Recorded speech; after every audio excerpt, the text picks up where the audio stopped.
ચાલુ વર્ષે નર્મદા જિલ્લામાં ખરીફ પાકોમાં મુખ્યત્વે કપાસ પાકનું, મકાઈ પાકનું, ડાંગરનું તથા તુવેર પાકનું સારું વાવેતર થયું છે.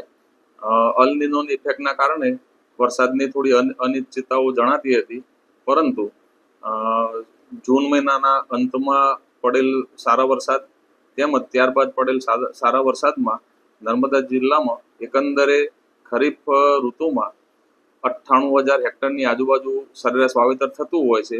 તે સામે મોટાભાગે વાવેતર ખેડૂતો દ્વારા કરી દેવામાં આવેલું છે. નર્મદા જિલ્લામાં અત્યાર સુધીમાં કપાસ પાકનું 50,000 હેક્ટર વિસ્તારમાં વાવેતર થયેલું છે. ડાંગર પાકનું 14,000 હેક્ટર વિસ્તારમાં વાવેતર થયેલું છે.